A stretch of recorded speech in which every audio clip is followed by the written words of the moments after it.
a very specific property of colloidal solution, that is electrophoresis.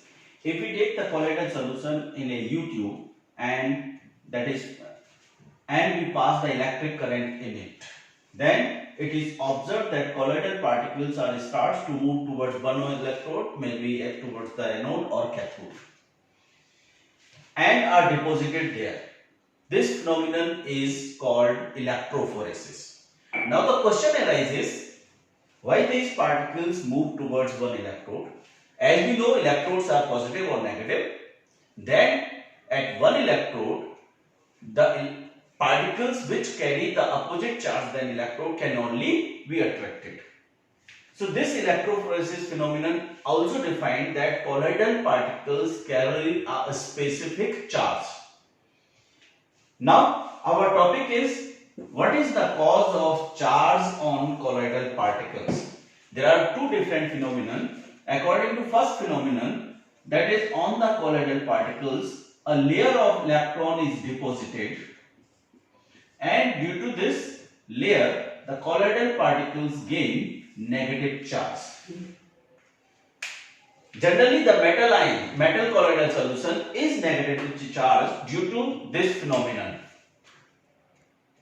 Secondly, reason for the charge on colloidal particle is double ionic layer, that is double layer of ions. According to this concept, colloidal particles carries double layer of ions. First layer is called adsorbed layer or fixed layer. The important point of adsorbed or fixed layer, that is that the ions present in this layer is always common with the colloidal particles. Second layer is the dispersed layer or temporary layer, and this is of oppositely charged ions than the first layer.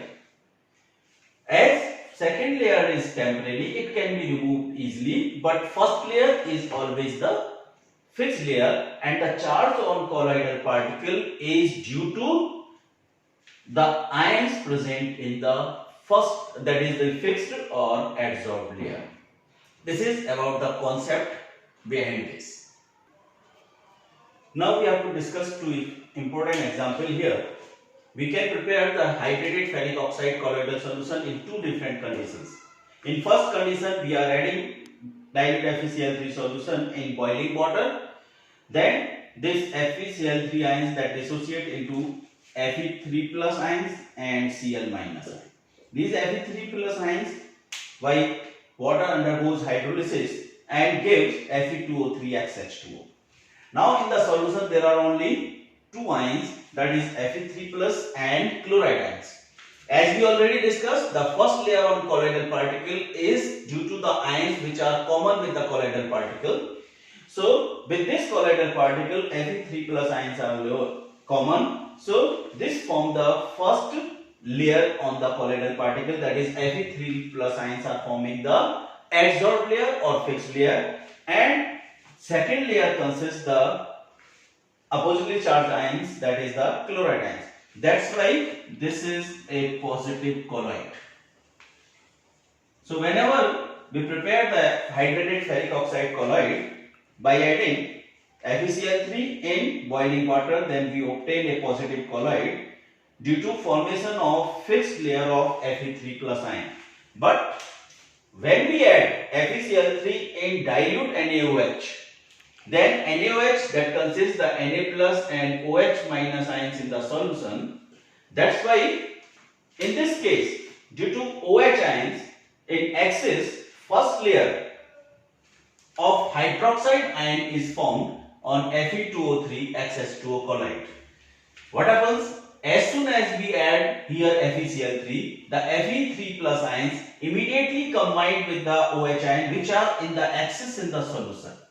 Because we have taken dilute NaOH, and NaOH is a strong electrolyte, it completely dissociated. So OH ions are in excess, immediately react with the Fe3 plus ion and form FeOH thrice.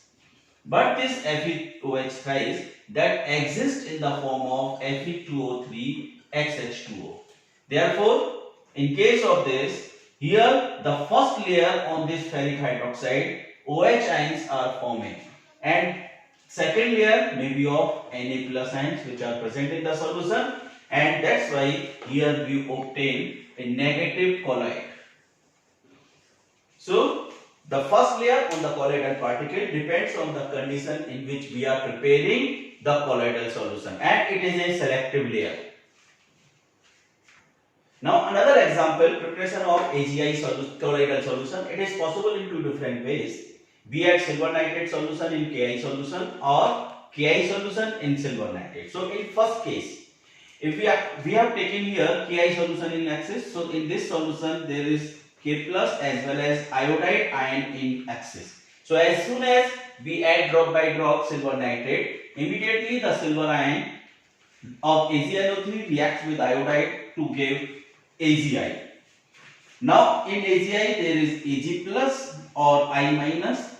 So only the first layer of Ag plus or I minus can form, but Ag ions are already consumed as soon as we add. So the ions which are left in the solution are iodide. So immediately it gives the first layer of iodide ion on the colloidal particles and second layer of K plus ion present in the solution. That's why here we are getting negative colloid.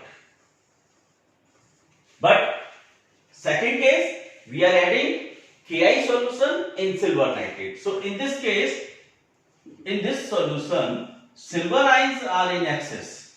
So as soon as we add Ki solution in there, then Ag plus immediately react with iodide to give AgI. So there is no iodide in the solution, only silver ions are in excess. So first layer of silver ion is formed here and second layer of iodide if we add further. That's why here we are getting a positive silver iodide colloid. So the charge on colloidal particle, as we observed four different examples, depends on the way in which we are preparing colloidal solution, and the first layer is always a selective layer. Another very important point, as we discussed in electrochemistry, whenever there is a double ionic layer, then a charge difference, potential difference is set up. So here also you can observe there is a double ionic layer on the colloidal particle, and due to this double ionic layer, a potential difference set up on the colloidal particles, that is called zeta potential or electrokinetic potential. Again I am repeating, the potential difference on colloidal particles due to double ionic layer is called zeta potential or electrokinetic potential.